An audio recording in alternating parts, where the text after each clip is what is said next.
So this video is going over the habit of eating until satisfied. So this is the second habit of the self-regulating habits. So if you're watching this video, you should have already done the first habit, which is eating slowly. And you'll soon learn, if you haven't already, that you can't do one without the other. So you cannot eat until you're satisfied unless you're eating slowly. So that's why they're in that order. So today I'm just going to go over a couple things for this habit. What the habit is, what does it feel like, why is it important, and then some tips on how to execute that habit. So eating until satisfied. This is obviously part of the self-regulating habits. If you remember early on, this is one of the how habits. So we have our what habits, like what to put on my plate, what amount should I eat, and then we have our how habits of how should I eat? What are my eating behaviors? Do I eat when I'm emotional? Do I eat really fast? Do I eat when I'm not paying attention? So this is one of the really big kahunas that we call something that you'll get the biggest bang for your buck. So in turn, it's very hard to practice. If you haven't learned that already, it's very hard because this is an internal cue, right?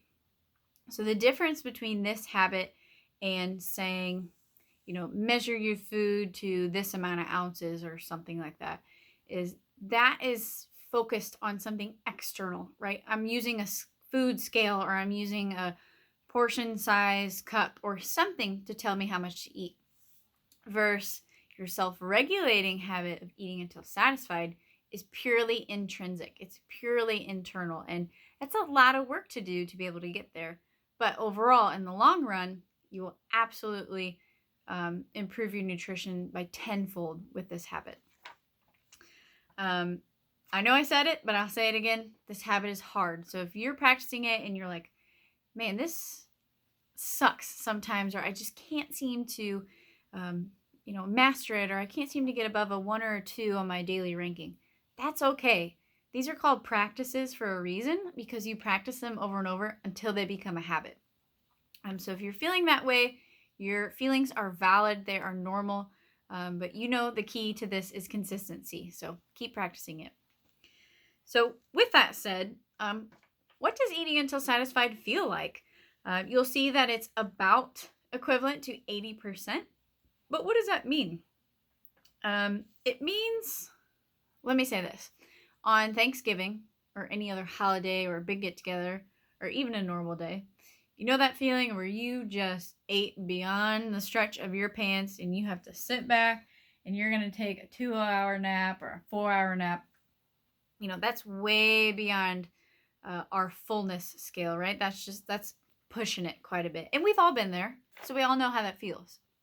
Versus all the way the opposite end. Maybe your day went completely awry and you haven't ate in, 12 hours, 14 hours, 16 hours, 18 hours, maybe a whole day, including sleep.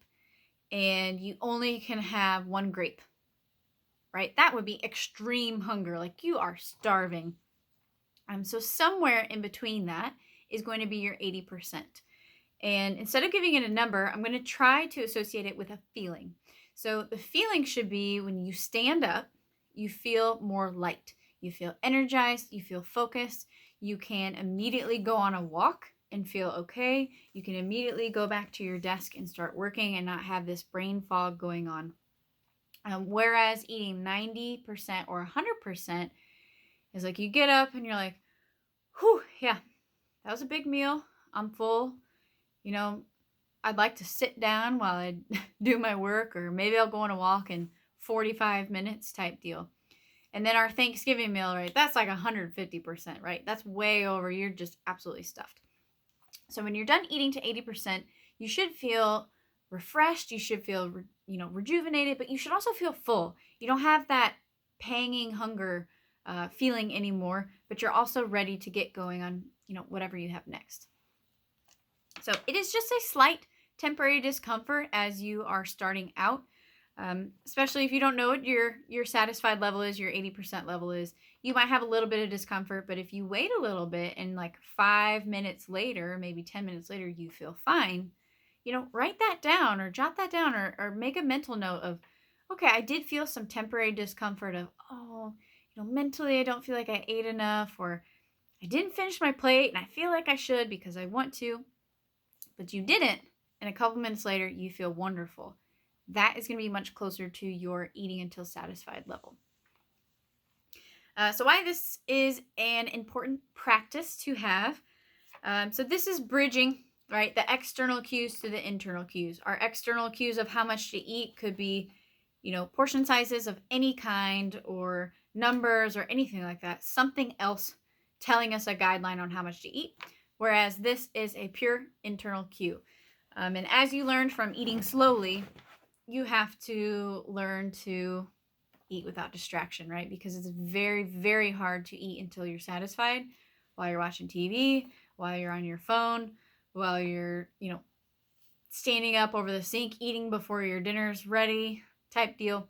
It's usually when you sit down, you take your time, you're relaxed, or you force yourself to take your time. That's when you find your 80%. Does that mean you have to sit down and relax with no distractions forever? Absolutely not. But we're trying to learn a habit, right? We're trying to build a habit by practicing. So that is what I recommend you do at the moment. Some things that you'll notice while you are practicing this habit is you will learn to taste the food that you're eating.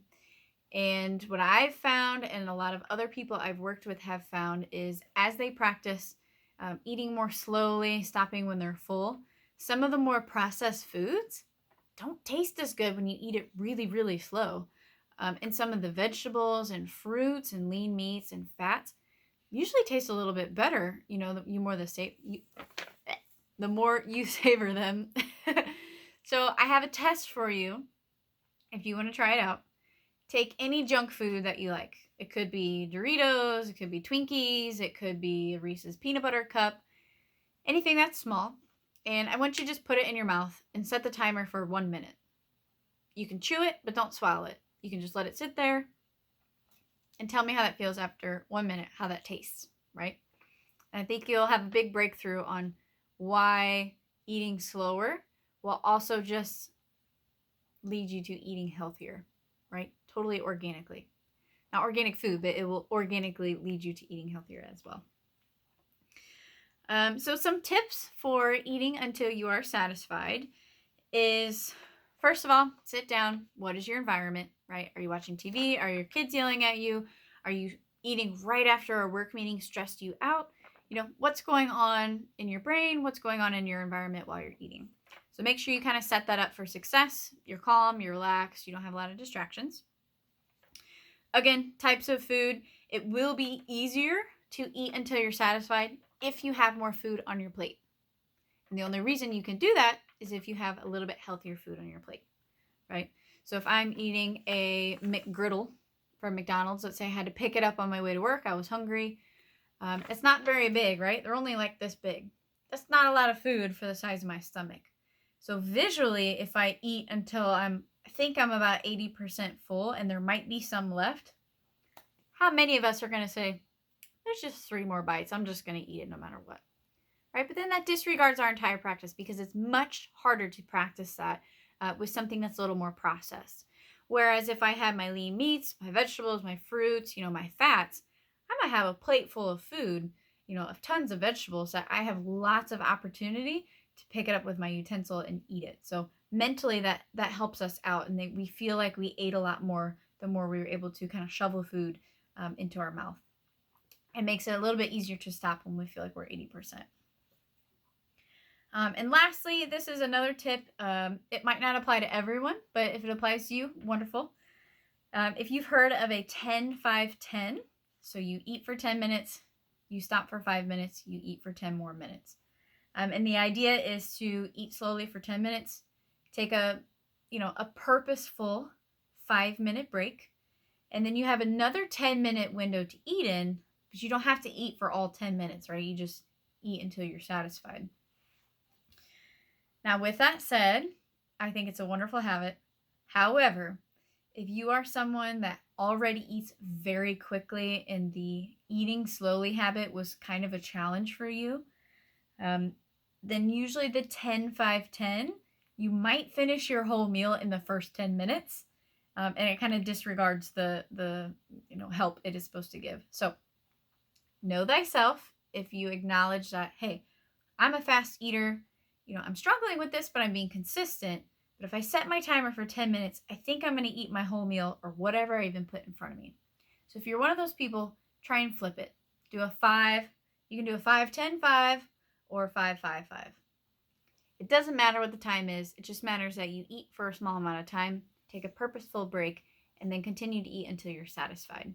And that just mentally and physically will kind of help your brain and your belly and your whole body connect and say, oh, actually I am kind of full, and see how that works for you. So with any habit, know that this is a practice. We practice these daily because they are challenging, right? You are learning something new.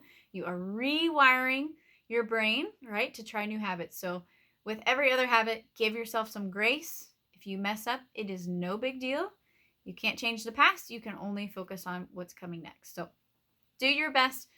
Let me know if you have any questions, and I will see you soon. Bye.